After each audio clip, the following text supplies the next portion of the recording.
You know what's funny about Avatar: The Last Airbender? When we were kids, the message felt simple. Fire Nation bad, Aang good, save the world, balance restored. Easy. But the older I get, the more uncomfortable this show becomes. Because I don't actually think the Fire Nation was evil.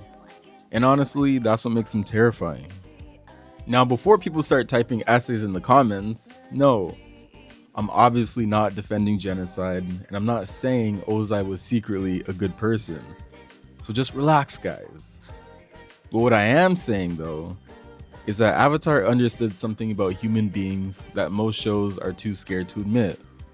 Most people don't think they're evil. They think they're right. I've been thinking hard about the state of the world lately. Right from the start, I was destined to be Fire Lord. And although we didn't always know it, you were destined to be the Avatar. It's an amazing stroke of fate we know each other so well, isn't it? Together we could do anything. Yeah, we could. Our nation is enjoying an unprecedented time of peace and wealth. Our people are happy, and we're so fortunate in so many ways. Where are you going with this? I've been thinking. We should share this prosperity with the rest of the world. In our hands is the most successful empire in history. It's time we expanded it. No, the four nations are meant to be just that. Four. Roku, you haven't even stopped to consider the possibilities. There are no possibilities. This is the last I want to hear about this. And that changes everything. Because when you watch the Fire Nation as a kid, they feel cartoonishly evil. Without you, all my plans are suddenly possible. I have a vision for the future, Roku. The red colors, the aggressive music, the military imagery, they feel like villains. But when you actually pay attention to the people inside the nation, most of them just seem normal. That's the scary part. Like, really think about it. The average Fire Nation citizen wasn't sitting there twirling their little mustache thinking, yeah, let's destroy the world today. No, most of them genuinely believed they were helping civilization. I know sometimes we're so moved by our love for our nation that we can't control our own bodies. They were spreading prosperity. They were bringing order. And honestly, that sounds really familiar to real history. Because every empire in history says the same thing. We're bringing peace. We're helping people. We're more advanced. We know what's best. That mindset exists in real life. That's why Avatar hits harder as an adult, because suddenly the Fire Nation stops feeling like a fantasy and starts feeling human. And I think the show's smartest decision was making Zuko our perspective into all of this.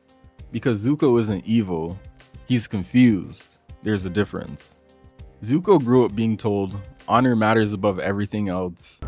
See, the weight of your travels has changed you. You have redeemed yourself, my son.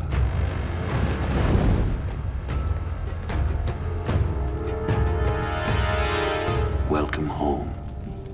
Strength equals worth, the Fire Nation is superior, weakness is shameful.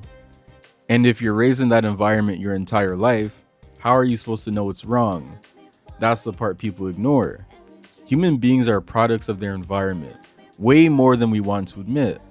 Most people don't wake up one day and choose evil, they inherit beliefs from parents, from culture, from fear, from propaganda. Does that sound familiar to you guys? That's why I think Uncle Iroh is actually one of the most important characters in the show. Because Iroh represents something incredibly rare, a person willing to unlearn. That's hard. Extremely hard. Especially when your entire identity is built on a system. And honestly, that's why Zuko's redemption arc works so well. Not because he suddenly became a hero overnight, but because he had to destroy the version of himself he was raised to become. That's painful. People underestimate how painful it is to question everything you grew up believing. And if we're being real, most people in real life never do it. That's why the Fire Nation scares me more now than it ever did when I was younger. Because they aren't monsters. They're ordinary people inside a broken system. And history proves ordinary people can justify almost anything if the environment rewards it. Even Azula, And honestly, Azula might be the most tragic example, because Azula didn't become the way she is by accident. She became a weapon. Think about how she was raised. Her entire worth came from perfection, fear, talent, and power. Not love, not emotional safety, just performance. That's it. And when a child only receives approval for performing, they stop believing they deserve love naturally. And that's why Azula is constantly paranoid. That's why she manipulates everybody. And that's why she breaks down completely near the end. Because deep down, she doesn't believe anybody could love her without fearing her first. I guess you wouldn't understand, would you, Azula? Because you're just so perfect. Well, yes, I guess you're right. I don't have sob stories like all of you. I could sit here and complain how our mom liked Zuko more than me, but I don't really care. My own mother thought I was a monster. She was right, of course, but it still hurt. And honestly, that's just tragic. The older I get, the more I realize Avatar isn't really about elemental powers. I'd say it's more so about cycles.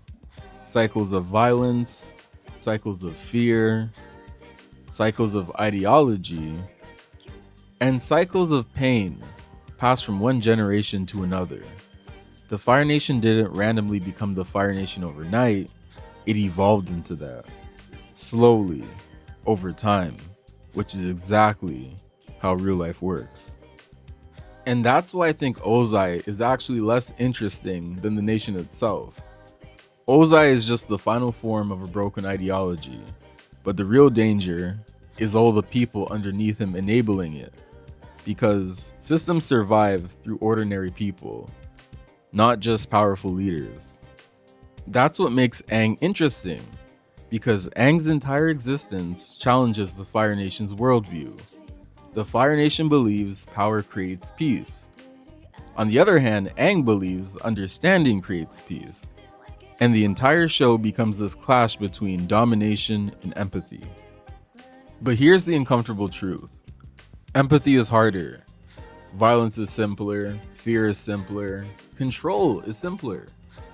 That's why authoritarian systems keep appearing throughout history. People like certainty, even when it's dangerous. And I think that's why Avatar still feels timeless, because it isn't really about one nation, it's about human nature.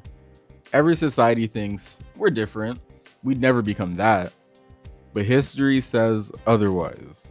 And the craziest part, Avatar tells us this through children. Like, that's literally insane. Like, the show really said, hey, by the way, nationalism, inherited ideology, propaganda, trauma, and generational violence shape human behavior. And they packaged it with Appa. But the real reason this show emotionally sticks with people is because it still leaves room for hope. And that's the important part. Because despite everything, people can change. Zuko changed. Iroh changed. Even the world itself changes. And I think that's the real message Avatar was trying to tell us. Not good people beat bad people, but human beings are capable of becoming better than the systems that shape them. That's way deeper and way more realistic. That's why I don't think the Fire Nation was evil. I think they were human. And somehow, that's even scarier. And that's the video, guys. I hope you guys enjoyed it. I hope it made you think about a different perspective, okay? So like, subscribe, and make sure you comment your thoughts down below. I'd love to have a conversation with you guys. I am the Phoenix King.